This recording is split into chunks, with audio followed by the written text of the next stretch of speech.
네, 여호수아서 1장에서 4장까지의 말씀 오늘 함께 보시는데요. 이 말씀 가운데 저희가 여호수아서 1장 1절에서 9절까지의 말씀을 같이 읽겠습니다. 여호수아 1장 1절에서 9절까지 말씀 같이 읽겠습니다. 여호와의 종 모세가 죽은 후에 여호와께서 모세의 수종자 눈의 아들 여호수아에게 말씀하여 이르시되 내 종 모세가 죽었으니 이제 너는 이 모든 백성과 더불어 일어나 이 요단을 건너 내가 그들 곧 이스라엘 자손에게 주는 그 땅으로 가라. 내가 모세에게 말한 바와 같이 너희 발바닥으로 밟는 곳은 모두 내가 너희에게 주었노니 곧 광야와 이 레바논에서부터 큰 강 곧 유브라데 강까지 해쪽 속의 온 땅과 또 해지는 쪽 대해까지 너희의 영토가 되리라. 내 평생에 너를 능히 대적할 자가 없으리니 내가 모세와 함께 있었던 것 같이 너와 함께 있을 것임이니라. 내가 너를 떠나지 아니하며 버리지 아니하리니 강하고 담대하라. 너는 내가 그들의 조상에게 맹세하여 그들에게 주리라 한 땅을 이 백성에게 차지하게 하리라. 오직 강하고 극히 담대하여 나의 종 모세가 내게 명령한 그 율법을 다 지켜 행하고 우로나 좌로나 치우치지 말라. 그리하면 어디로 가든지 형통하리니 이 율법책을 내 입에서 떠나지 말게 하며 주야로 그것을 묵상하여 그 안에 기록한 대로 다 지켜 행하라. 그리하면 내 길이 평탄하게 될 것이며 내가 형통하리라. 내가 내게 명령한 것이 아니냐. 강하고 담대하라. 두려워하지 말며 놀라지 말라. 내가 어디로 가든지 내 하나님 여호와가 너와 함께 하느니라 하시니라. 아멘. 네, 저희가 이제 신명기 말씀 다 마무리 짓고 이제 여호수아 말씀 함께 나눕니다. 이제 여호수아가 모세의 뒤를 이어서 사명을 감당하게 되죠. 모세는 120세를 끝으로 느보산에 올라가서 죽습니다. 하나님께서는 여호수아에게 모세의 뒤를 이어서 하나님 자신의 영을 부으시고 그리고 모세의 사명을 이어받게 하십니다. 과연 모세가 어떠했겠습니까? 이제 모세는 여호수아는 어떠했겠습니까? 이제 여호수아는 모세의 사명을 이어받아서 이스라엘 백성을 약속의 땅으로 인도해서 들어가야 합니다. 그 사명이 결코 간단한 사명이 아니죠. 예를 들어서 여러분, 우리가 새로운 회사에 입사한다고 해도 그 회사에 입사할 그 순간이 얼마나 두렵고 떨립니까?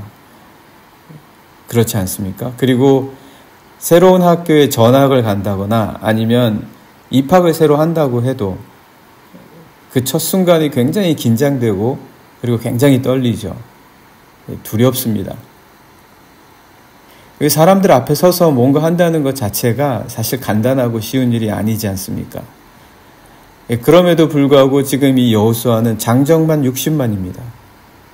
장정만 60만일 뿐만 아니라 모든 아이들까지 다 포함하면 이제 200만이 넘는 이 이스라엘 백성 앞에 서서 그 모든 눈동자들이 지켜보는 앞에서 무엇 하나 실수하는 건 없는지, 무엇 하나 잘못하는 건 없는지 모든 관심이 그에게 집중되어 있게 해서 이스라엘 백성들을 끌고 가는데 과연 저 사람이 우리를 이끌 사람이냐 라는 그런 눈초리들 얼마나 두렵고 떨렸겠습니까? 과연 여호수아가 어떠했겠습니까?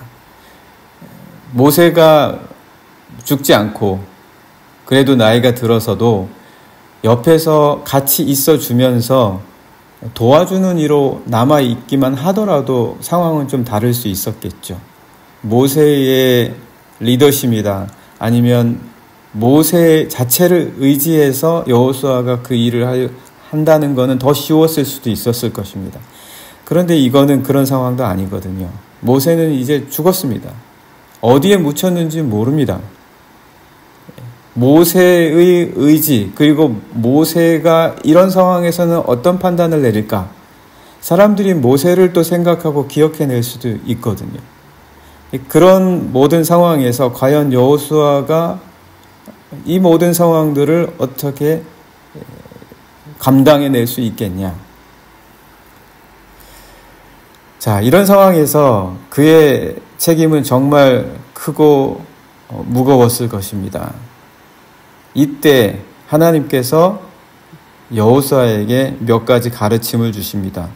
먼저 이제 하나님께서 여호수아에게 말씀하신 것은 너가 이제 모세가 죽었으니까 요단을 건너서 이스라엘 자손에게 주는 그 약속된 땅으로 가라. 이 말씀을 일단 먼저 주셨습니다. 그래서 1장 2절의 말씀을 보시면 내 종 모세가 죽었으니 이제 너는 이 모든 백성과 더불어 일어나 이 요단을 건너 내가 그들 곧 이스라엘 자손에게 주는 그 땅으로 가라.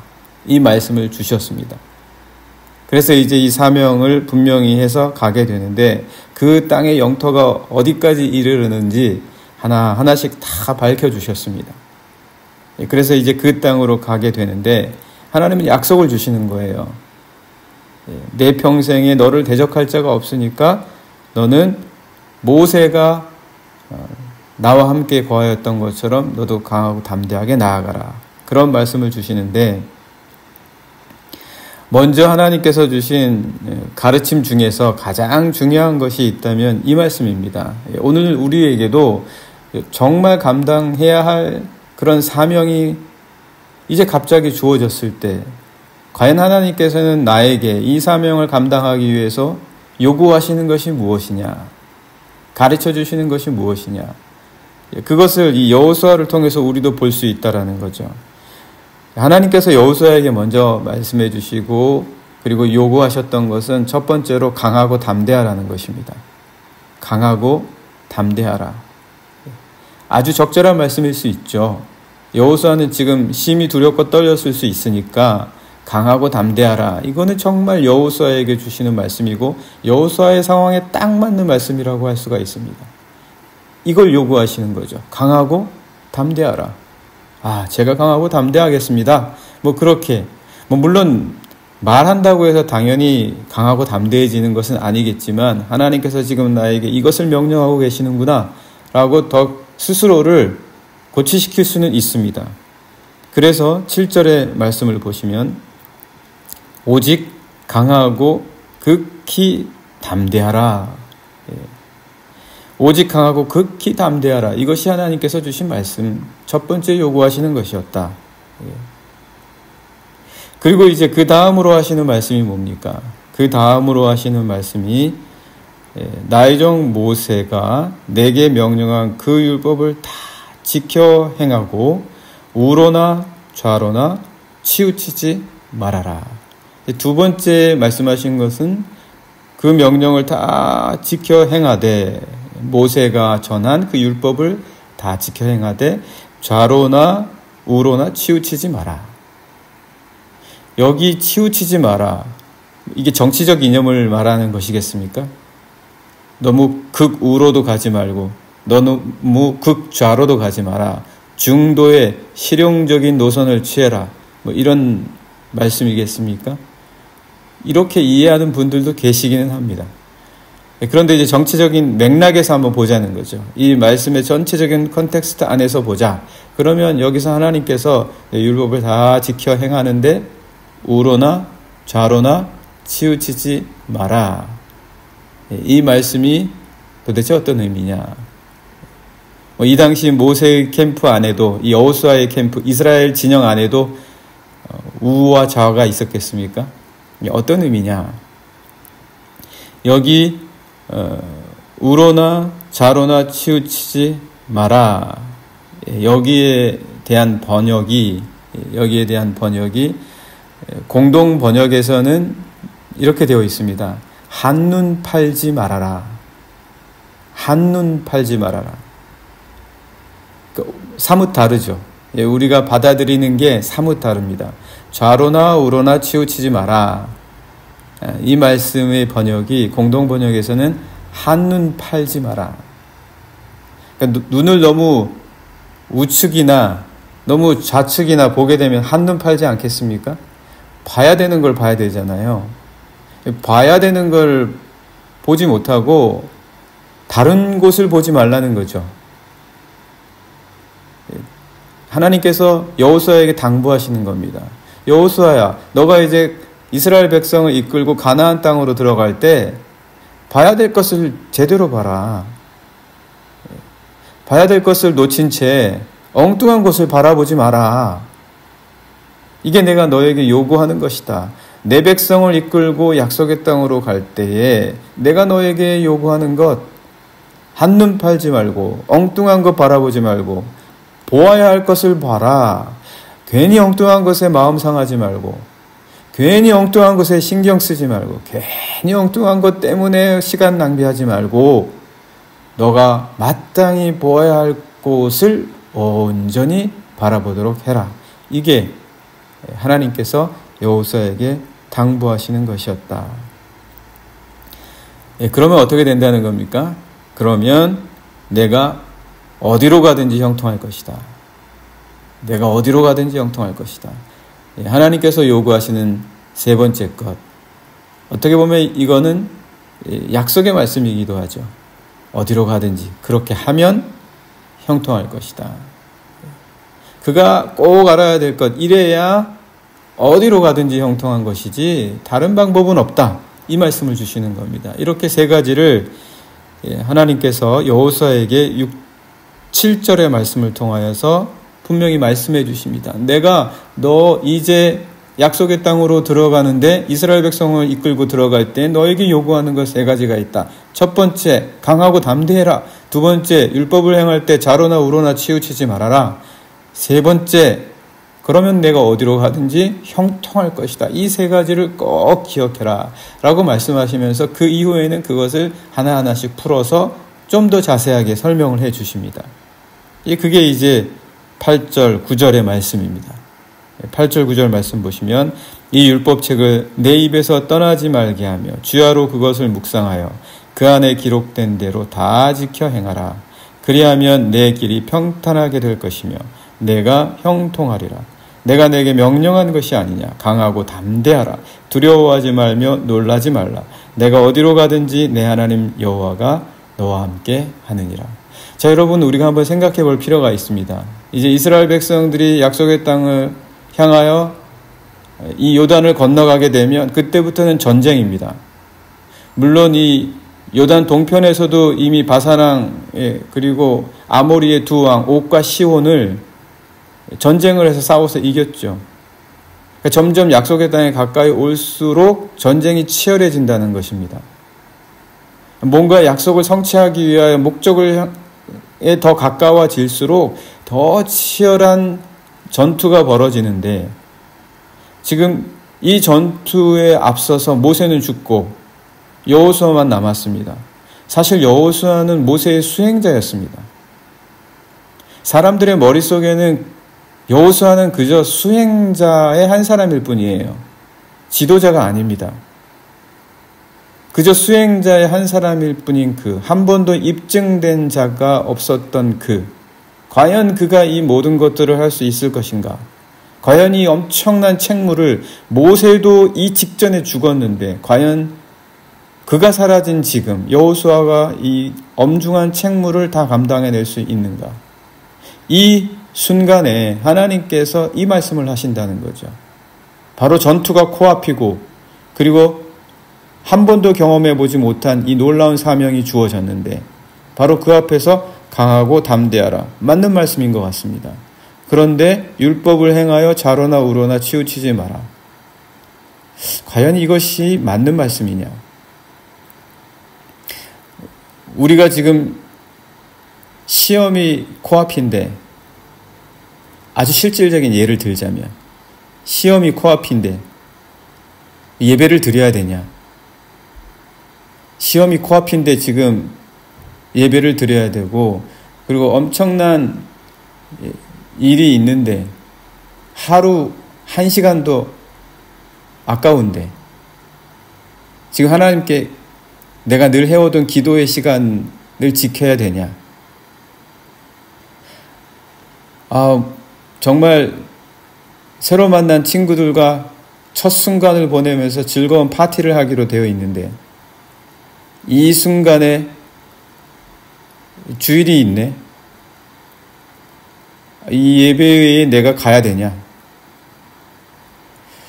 내가 정말 하나님의 말씀을 이때에도 지켜야 되냐? 이거 아니겠습니까? 좌로나 우로나 치우치지 말라는 게. 우로나 좌로나 치우치지 말라. 이 말씀이 과연 이런 상황이냐? 자, 이 말씀을 이제 종합적으로 한번 생각해 보죠. 여기서 강하고 담대하라는 것은 어떻게 보면 전쟁과는 전혀 무관한 말입니다.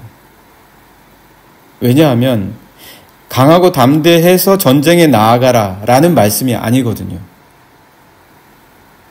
강하고 담대하여 전쟁에 나가라는 말씀이 그 맥락이 아닙니다. 그런 컨텍스트가 아니에요. 그런 컨텍스트가 아니라 여호수아가 어떻게 보면 한눈 팔 수가 있어요. 앞에 여리고성과 같은 그 정탐꾼을 통해서 보게 될 거대한 성을 앞에 두고 두려워서 우회를 할 수도 있고 전쟁 준비에 여념이 없을 수도 있습니다. 이런 모든 상황을 가정해 놓고 하나님께서는 여호수아에게 이 말씀을 하신 거예요. 모세가 어떻게 나와 늘 함께 했는지 알겠느냐? 모세가 항상 나와 함께 있었던 비결이 뭔지 아냐? 그것은 말씀을 지키는데 강하고 담대한 것이다라는 겁니다. 어떤 상황에서도 말씀을 지키는 데에서 한눈 팔지 않고 이 말씀을 지키기 위하여 강하고 담대했다라는 것입니다. 그러니까 여기 강하고 담대하라는 것은 강하고 극히 담대하여 율법을 지키고 좌로나 우로나 치우치지 않는다면 내가 어느 상황에 빠지든지 그 상황에서 형통할 수 있을 것이다 라는 것입니다. 이 말씀이죠. 얼마나 우리로 하여금 좌로나 우로 가게 할 상황들이 많이 있겠습니까? 예, 그런 상황이 참 많습니다. 저도 많죠. 저도 많습니다. 네, 오늘 이 아침에 우리 영락의 모든 성도님들 이런 상황에 누구나 다 처할 수가 있는데 그때 하나님께서는 요구하시는 것이 있다라는 것입니다. 요구하시는 것이 있다. 그것은 9절 말씀으로 한번 마무리 지어 보도록 하겠습니다. 내가 내게 명령한 것, 이것을 강하고 담대하게 두려워하지 말고 놀라지 말고 이렇게 한다고 해서 내가 어떻게 잘못되는 거 아닌가, 준비가 소홀히 여겨지는 것이 아닌가, 그렇게 놀라지 말고 두려워하지 말고 이 말씀을 늘 지키는 것, 그러면 너가 어디로 가든지 내가 너와 항상 함께하는 것 굳게 믿고 강하고 담대하여 나아가라. 그러면 형통할 것이다. 이 말씀을 주시는 것으로 함께 받기를 오늘 이 새벽 이 아침 첫 시간에 간절히 원합니다. 이 시간 함께 기도드리기 원합니다. 하나님, 저희가 어떤 상황에서 늘 형통하게 하시는 주님의 말씀을 지키는 것, 이 말씀을 지키는 것에 대하여 우리가 의심하지 말고 두려워하지 말고 놀라지 말고 강하고 담대하여 주의 말씀을 한눈 팔지 않고 지켜갈 때에 오히려 그 다른 모든 것까지도 제대로 지킬 수 있도록 주께서 인도해 주시고 이끌어 주실 줄 믿습니다. 주님, 강하고 담대하게 하여 주시옵소서. 함께 이 시간 기도하시겠습니다.